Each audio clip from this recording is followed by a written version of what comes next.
Manang alas 7:10 na ng umaga ako nakaalis ng aking bahay at dali akong pumunta sa isang bus stop kung saan ako sasakay papunta sa aking pinagtatrabuhan.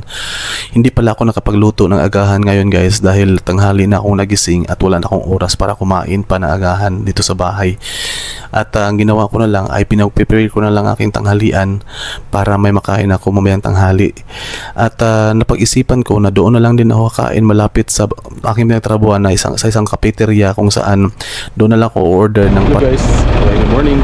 So nasa nakagawin ko guys. Bibili tayo ng kape na tawag ito, na karakti.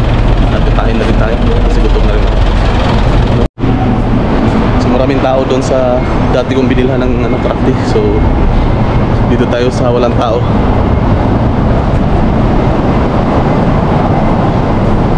Sa ditong cafeteria guys, maliit lang siya.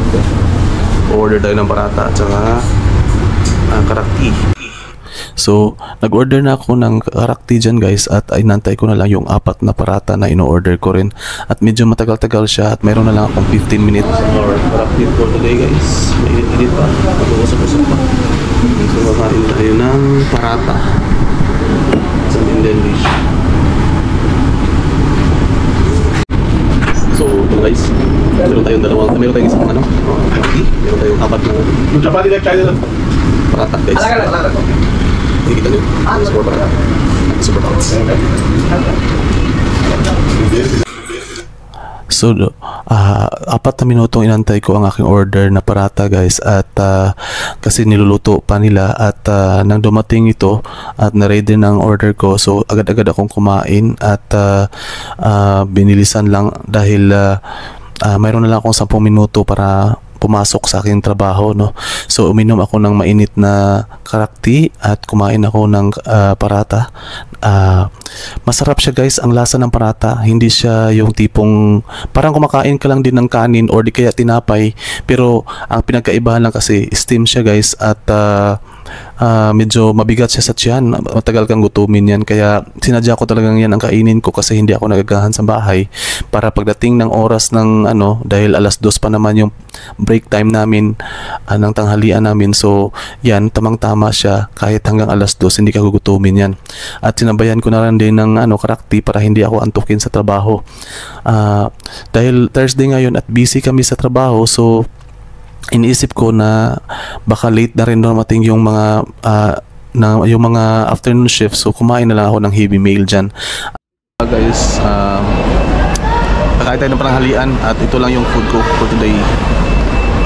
For today's tanghalian, carrots, mango, meron tayong apple and cucumber, 2 itlog at saka 3 sliced bread. So medyo bawas tayo sa kain ngayon guys, gawa ng ayaw ko nang tumaba. So that's the reasons why naggugulay lang ako, nagpo-fruits lang ako. Saka konting kain lang talaga. Yan lang for today's vlog.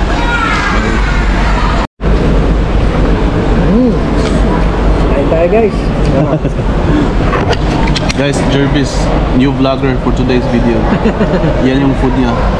Wala po ang baon eh. Wala siyang baon, but gonna eat McDonald's. Wow, yeah. Social. Mukbang na yun boy. Dito lang, gulay-gulay lang tayo. Price boy. Price. Ay, lang boy, ayaw ko boy. Ayaw mo? Pinagdagdagan mo yan. Deep fry yan eh. Yun nga lang.